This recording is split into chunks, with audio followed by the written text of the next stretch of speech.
Oh là.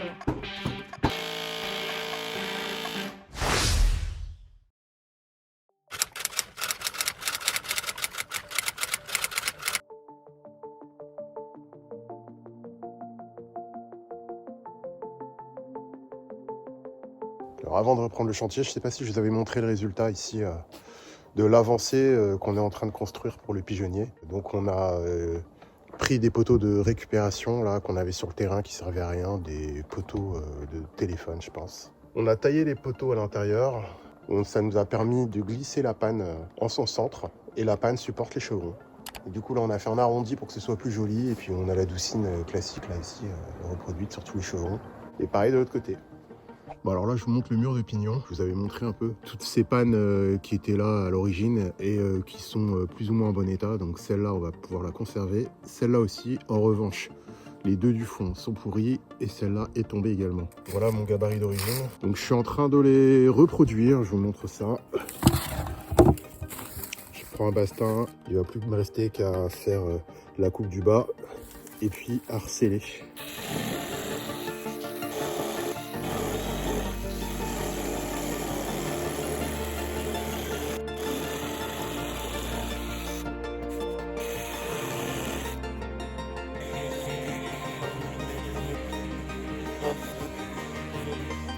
Bon, c'est pas parfait, mais ça fera l'affaire, hein. Alors certains vont peut-être se poser la question, on a fait deux modèles de doucines différents. Alors ça, c'est le modèle d'origine, et ça, c'est le modèle que nous, on a choisi de reproduire. Alors le modèle d'origine, on le reproduit uniquement pour les murs de pignon, parce qu'on n'a pas envie de dépareiller les pannes. Et par contre, pour le reste, on part sur cette coupe-là, tout simplement parce qu'on peut la faire d'une coupe. Et du coup, pour nous, c'est plus simple. Vu la quantité de coupes qu'on a à faire, et également une autre petite info, on dit doucine, mais en fait, c'est un abus de langage. Parce que doucine, c'est seulement un des motifs. Et d'ailleurs, c'est pas du tout celui-là. La doucine, en fait, c'est un motif. Il existe plein de motifs, et tous ces motifs-là ont un petit nom. Et deuxième petite info, j'ai le copain Seth Bricot qui me rappelait qu'il y a aussi une utilité à cette coupe-là. C'est pas seulement esthétique. Il y a le principe de l'écoulement de la goutte d'eau. C'est-à-dire que l'eau va ruisseler le long du pare-pluie et puis plutôt que de se répandre et d'imbiber le bois, et la goutte d'eau va pouvoir ruisseler et couler sans mouiller le mur de pignon, ou alors on va pouvoir la guider avec une petite chaînette, chose qu'on fera sûrement. C'est-à-dire qu'on fixe une chaînette en haut et puis l'eau va longer la chaînette, voilà, et puis la chaînette, après on peut la guider jusqu'ici dans les mangeoires. Bon, cet après-midi, on attaque le déchevronnage du pigeonnier. Il y a beaucoup de soleil là, je ne sais pas si vous allez voir grand-chose. Voilà, donc à cette partie-là, on va enlever la bâche, enlever tous les lithos qui restent et puis les chevrons. Il faut démaçonner aussi parce que tout a été scellé. Enfin, il y a tout un boulot préparatoire pour pouvoir rechevronner. Et pareil de l'autre côté.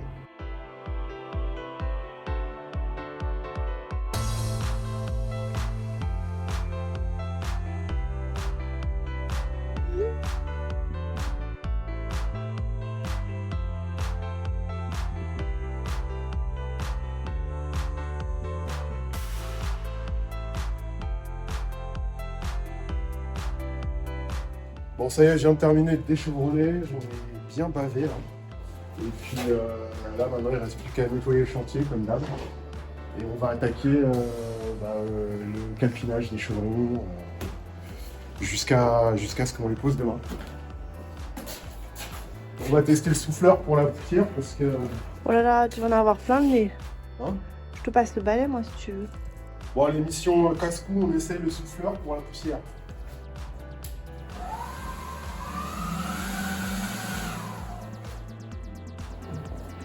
Il n'y a plus de batterie. Allez, fin de journée pour nous. On a taillé toutes ces doucines là avec Christelle, on a tout entreposé sur les tréteaux, prêt à poser. Pour demain, il restera la coupe de l'autre côté à faire.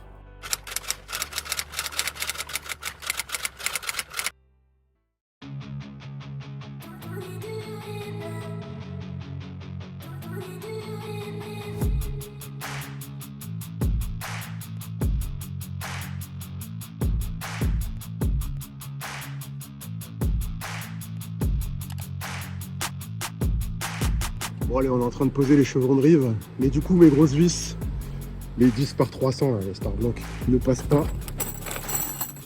Parce qu'elles vont traverser ma panne. On va partir sur de la petite vis. Enfin de la 6 par 100. Et je vais les fixer par le dessous.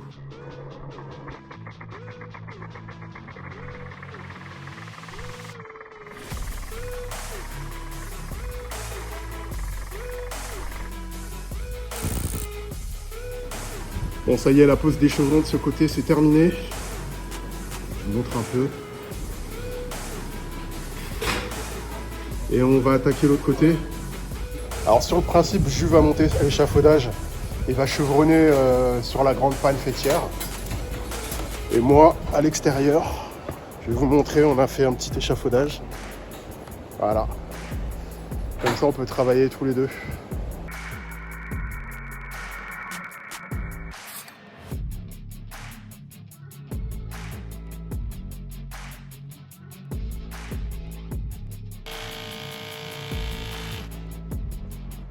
C'est le dernier chevron de ce côté. Là-bas, c'est bon. Et regardez, on a bien avancé, on a presque tout chevronné de ce côté. Enfin, pas presque, on a tout chevronné de ce côté. Voilà la vue antérieure. Prochaine étape, on pose le pare-pluie demain. Donc c'est de la GEPAN, c'est du pare-pluie rigide à base de bois biosourcé.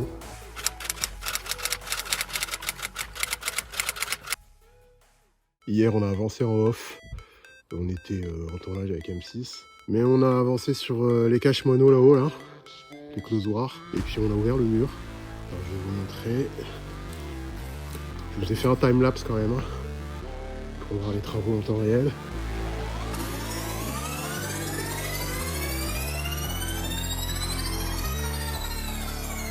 C'est parti, casse le mur. Oh là.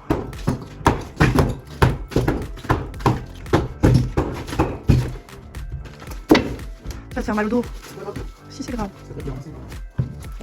Adieu à ce merveilleux tag. Nénette aime Coco. On ne saura jamais qui est Nénette. Ni qui est Coco. Oh là là, attention tes pieds. Eh ben.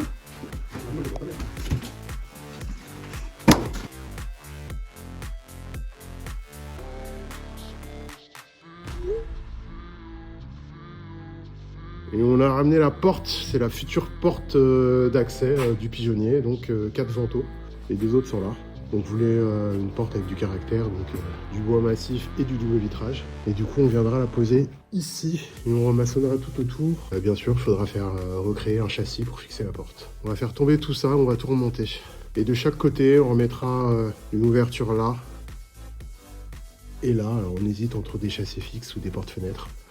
À voir en fonction de ce qu'on trouvera. Aujourd'hui on va reprendre les arases du pignon du pigeonnier. Alors on a ce côté là.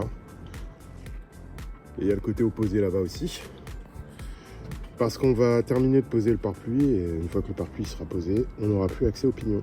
Donc on va partir sur un mortier un peu bâtard. Je pense qu'on va prendre donc du sable évidemment, on va maçonner des pierres et avec le liant on va partir sur de la chaux. Et je dirais 3 volumes de sable, un demi-volume de chaux et un demi-volume de ciment, du ciment blanc. On s'inspire un peu de ce qu'on voit chez les Jérôme qui font les choses très bien sur leur chaîne YouTube. Et du coup on leur pique un peu leur recette. Avant de commencer à maçonner, il faut enlever toutes les cochonneries, hein. Donc on va utiliser le souffleur et ça marche super bien.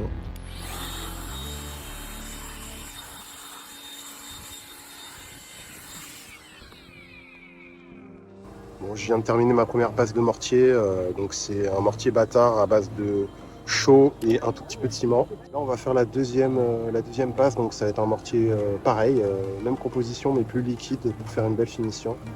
Et dans la foulée, je vais poser mon AGEPAN en laissant 1 cm d'air. Et ça devrait aller.